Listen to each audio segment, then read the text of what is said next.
করে কিন্তু মেয়েদের পরিচিত করবে, মেয়েদেরকে মেইন স্ট্রিম অফ পলিটিক্সে নিয়ে আসছে। আমার এই সমাধানে উপনীত হতে হচ্ছে যে আমরা কঠিন সমস্যা দেখলে সেটা সমাধান করার জন্য অনেক কিছু করি, অনেক পরিকল্পনা করি, অনেক স্ট্র্যাটেজি নেই, কিন্তু এই ক্ষেত্রে আমার কেন মনে হচ্ছে যে আসলে এই সমস্যার সমাধান চিন্তা ভাবনা করে ওই যে ঐক্যমত্য কমিশন সেখানে দিনের পর দিন মাসের পর মাস আলোচনা করে এই সমস্যার সমাধান হবে সেটা আমার মনে হচ্ছে না। আসলে এখানে ড্রাস্টিক কিছু ডিসিশন হঠাৎ করে নিতে হবে। সেই ডিসিশনের ফল সঠিক হতে পারে, ভুল হতে পারে। যদি সঠিক হয় ভালো, যদি ভুল হয় আমরা আবার একটা ড্রাস্টিক।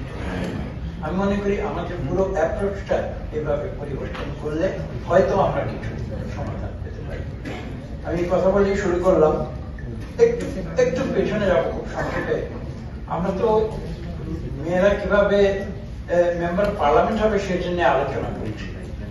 আমরা ভুলে গেছি যে মেয়েরা ভোটের অধিকারও কিন্তু মাত্র সেদিন পেয়েছে, বেশি দিন হয়। যে গণতান্ত্রিক পদ্ধতি যেটা আমরা ফলো করি, ওয়েস্টমিনস্টার পদ্ধতি, ওরা দীর্ঘ হাজার হাজার বছর ধরে এর উপরে চর্চা করেছে, একটা পর্যায়ে এখন এসেছে। আমেরিকার যে সিস্টেম সেটাও কিন্তু 250 বছর হয়ে গেছে, কিন্তু মেয়েরা ভোট দিতে পেরেছে পশ্চিমা বিশ্বের কথা বলছে, আধুনিক বিশ্ব যাকে বলা হয়। মাত্র বিগত 100 বছরে মেয়েরা ভোটের অধিকার পেয়েছে। আর সুইজারল্যান্ড, যেটা দুনিয়ার অত্যন্ত আধুনিক এবং অত্যন্ত একটা মডার্ন একটা স্টেট, এবং যেখানে আপনারা জানেন যে পাওয়ার যে চেক এন্ড ব্যালেন্স যেটা আমরা করার চেষ্টা করছি রিফর্মস কমিশনের মাধ্যমে, সেটা কিন্তু সুইডেনের সবচেয়ে বেশি আছে। ক্ষমতার কেন্দ্রীয়করণ সেখানে নেই, সেখানে প্রেসিডেন্ট এরকম যে বছর বছর রোটেট করে। তো সেই দেশে মেয়েরা ভোটের অধিকার পেয়েছে মাত্র 1971 সালে, যেদিন আমরা স্বাধীন হয়েছি। এই হচ্ছে সারা বিশ্বের পরিস্থিতি। আজকে দেখুন, এই কারণে আমি বলছি যে এটা গবেষণা করে এই সমস্যার সমাধান আমরা করতে পারবো, এটা কেন জানি আমার বিশ্বাস হয় না। এটা ওই যে বলে না যে fools rushing where angels fear to tread, অর্থাৎ অ্যাঞ্জেলরা যখন সমাধান বের করতে পারে না, তখন কিন্তু বোকারা যারা তাদেরকে সমাধান দিতে হয়। একটু সঠিক হবে, ভুল হবে, আবার সংশোধন হবে, এভাবেই আমাদের এগিয়ে যেতে হবে। মূল কথাটি হচ্ছে, আমি যতটুকু আন্দাজ করেছি, সবার কথা শুনে যতটুকু বুঝতে পেরেছি, মূল কথাটি হচ্ছে, আমি অন্যভাবে বলি, এখানে সবাই হয়তো সরাসরি নির্বাচনের কথা বলেছেন, প্রত্যক্ষ। আমি অন্যভাবে বলি, মূল সমস্যাটি হচ্ছে মেয়েদেরকে মেইন স্ট্রিম অফ পলিটিক্সে নিয়ে আসছে। আমি মনে করছি এটা আমরা করতে পারিনি বলেই কিন্তু এই সমস্যাগুলো দেখা দিয়েছে, এবং আমরা যদি সেটা করতে পারি তাহলে কিন্তু গ্র্যাজুয়ালি এই সমস্যার সমাধান আপসে আপ হয়ে যাবে।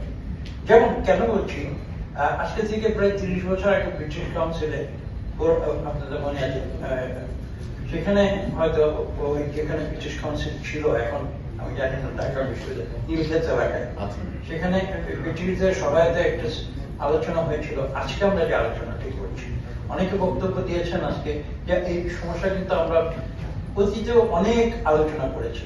তার অর্থ এই নয় যে আজকে আমরা আলোচনা করবো না, কারণ সমস্যাটির সমাধান হয়, সেই জন্য কিন্তু বারবার আলোচনা করতে হচ্ছে এবং আমরা করেই যাচ্ছি। তো সেখানে একজন যে প্রশ্ন তুলেছিলেন, আজকে অনেকে যুক্তি দিয়েছেন, সেটা হচ্ছে মেয়েদের কিভাবে নমিনেশন দেওয়া হবে। মেয়েদের নমিনেশন দিলে তো তারা পাশ করে না। তো আমি সেদিন সেই 30 বছর আগের কথাটি আজকে আমি পুনরাবৃত্তি করতে বাধ্য হচ্ছি। আমি বলছি, তাহলে কি, আমি সেখানে উত্তর দিয়েছিলাম যে তাহলে কি আপনারা বলতে চাচ্ছেন যত ছেলেকে নমিনেশন দেওয়া হয় সবাই পাশ করে? তো কাজে নমিনেশন দেওয়ার পরে কেউ পাশ করবে, কেউ ফেল করবে, সেটা যার যার এলাকা, যোগ্যতা, পপুলারিটি, অনেক কিছুর উপরে নির্ভর করে। সেই কারণে দল নমিনেশন দেবে না মেয়েদের, এটা তো নমিনেশন দিতে হবে। এবং আমি কয়েকদিন আগে আরেকটি কথা বলছিলাম, সুলতানা সেখানে ছিলেন। আমি বলেছিলাম যে সেখানে উদাহরণ দেওয়া হয়েছিল বাংলাদেশের মেয়েরা অত্যন্ত গুরুত্বপূর্ণ ভূমিকা বাংলাদেশে পালন করছে। এখানে প্রায় 4 মিলিয়ন, অর্থাৎ 40 লক্ষ নারী শ্রমিক গার্মেন্টস ইন্ডাস্ট্রিতে আছে, যে গার্মেন্টস হচ্ছে বাংলাদেশের অর্থনীতির একটা অত্যন্ত শক্তিশালী একটি ধারক পাওয়া। আমি বলেছিলাম আমি তো এই গল্প শুনতে চাই না। বাংলাদেশের গার্মেন্টের 40 লক্ষ নারী শ্রমিক কাজ করে বাংলাদেশকে উন্নতির পথে নিয়ে যাচ্ছে, আমি সেটা শুনতে চাই না। আমি যেটা শুনতে চাই যে বাংলাদেশের জনসংখ্যার যদি অনেকে বলেছেন, আজকে বলেছেন অর্ধেক নারী নয়, বাংলাদেশের জনসংখ্যার অর্ধেকের বেশি নারী, এবং সেইখানে 300 সিটের পার্লামেন্টে 150 জনের বেশি, 151 জন কেন নারী প্রতিনিধি থাকবেন, আমি সেটা শুনতে চাই। আমি জানি এটা অনেকে হয়তো বলবেন অবান্তর, অবাস্তব, অনেক প্রশ্নই আসবে, কিন্তু অবান্তর অবাস্তব নয়। রুয়ান্ডার উদাহরণ তো আপনারা একটু আগে দেখেছেন, আজকে তিনি কিনোট স্পিকার তিনি সেটা উপস্থাপন করেছেন। তাই কোনো কিছুই অবাস্তব নয়। এখানে মূল জিনিসটা হচ্ছে যে সমাজ ব্যবস্থা, এবং একজন বক্তা আমাদের নির্দিষ্ট ভাবে উল্লেখ করেছেন যে আমাদের মানসিকতার একটা সমস্যা। সেই মানসিকতার সমস্যাটি যদি আমরা দূর করতে পারি এবং আজকের এই সমাজ ব্যবস্থাকে যদি আমরা পরিবর্তন করতে না পারি, তাহলে কিন্তু এই নারী মুক্তি, নারী আন্দোলন, নারী শক্তি, নারী সমতা, এইসব সেমিনার বক্তৃতা করে কোনো লাভ হবে না। আমাদের অন্তর থেকে সেই পরিবর্তনটি আনতে হবে, আমি বিশ্বাস করি। এবং এটা বলা হয় যে পুরুষ শাসিত সমাজ ব্যবস্থা। আমরা জানি যে বার্মার উদাহরণটা জানি, ম্যাট্রিয়ার্কাল সোসাইটি জানি আমরা। পুরুষ শাসিত সমস্যা আজকে যে উদাহরণটি আজকে যারা মাসুদ সাহেব তিনি অত্যন্ত চমৎকার ভাবে তার মায়ের উদাহরণ দিয়ে আমাদের বলেছেন যে আমাদের এখানে ম্যাট্রিয়ার্কাল সোসাইটি না থাকলেও কাগজে কলমে মায়েরা অনেক কিছু নিয়ন্ত্রণ করেন। যারা পর্দার অন্তরালে নিয়ন্ত্রণ করেন তারা আজকে পর্দার বাইরে এসে কেন নিয়ন্ত্রণ করতে পারবেন না? এই জন্য যুক্তির কথা নয়, তারা অবশ্যই পারবেন। কিন্তু আমরা গায়ের জোরে, আমি এই শব্দটি ব্যবহার করি, আমরা গায়ের জোরে কিন্তু মেয়েদের বঞ্চিত করবে। বিভিন্ন পদ্ধতির কথা আলোচিত হয়েছে, এখন কোনোটাই কিন্তু ফুলপ্রুফ নয়, কোনোটাই না কোনো ডিফেক্ট আছে। আমাদের মূল যে সিদ্ধান্ত নিতে হবে, আমি মনে করি 2026 সালে ফেব্রুয়ারি থেকে আগামী যে নির্বাচনটি আছে, আমাদের সব রাজনৈতিক দলগুলোর একটা সচেতন সিদ্ধান্ত নিতে হবে। আমি এটা বিশ্বাস করি যে আমরা যত বেশি সংখ্যক প্রার্থী দিতে পারি, আমার মনে হয় সেই সিদ্ধান্ত নিতে হবে।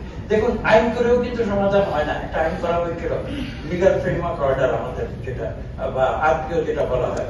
আরপিওতে বলা হয়েছিল যে 2020 সালের মধ্যে প্রত্যেকটি রাজনৈতিক দলের অন্তত শতকরা 30% যে অফিস বেয়ার তার নারী হতে হবে। কোন রাজনৈতিক দল এটা করেনি। সরকারি দলে ছিল, যেটা আওয়ামী লীগ এখন হয়তো নন ফাংশনাল বা হয়তো নিষিদ্ধ, সেই রাজনৈতিক দল সরকারের থেকেও তারা করেনি এটা, আর অন্যান্য যে রাজনৈতিক দল আছে তারাও সেটা করেনি। এবং খুব চমৎকার একটা যুক্তি দেওয়া হয় যে আমরা যোগ্য মেয়ে খুঁজে পাই না। আরে বাংলাদেশে অর্ধেকের বেশি জনসংখ্যা নারী, যোগ্য মেয়ে খুঁজে পাওয়া যাবে না, এটা তো কোনো যুক্তির কথা হতে পারে না। হতে পারে লেখাপড়ার দিক থেকে হয়তো মেয়েরা অনেকটা পিছিয়ে আছে, রাজনীতি করার জন্য তো পিএইচডি ডিগ্রি দাঁড়িয়ে আপনার মতো বোকা রাজনীতিক পিএইচডি ডিগ্রি দাঁড়িয়ে হওয়ার দরকার নেই। গ্রামে অনেক শক্তিশালী নারীরা রয়েছেন যারা নিজের অধিকারের কথা বলে থাকেন, কিন্তু বড় জিনিস হচ্ছে যে সেই সুযোগটা থেকে এই পুরুষ শাসিত সমাজ জোর করে নারীদের বঞ্চিত করে রেখেছে। আমি বিশ্বাস করি সেই প্যারাজাল মেয়েদের বের হয়ে আসতে হবে। তবে এই কথাও সত্য, আমি সেটা শেষ কথা এটা বলবো যে এই আন্দোলনে শুধু মেয়েরা নয়, মেয়ে এবং নারী এবং পুরুষ উভয় মিলিত ভাবে সেই চিহ্ন ছিনতে হবে, যেভাবে বাংলাদেশে মেয়েদের অধিকার সঠিক হবে, প্রতিষ্ঠিত হবে।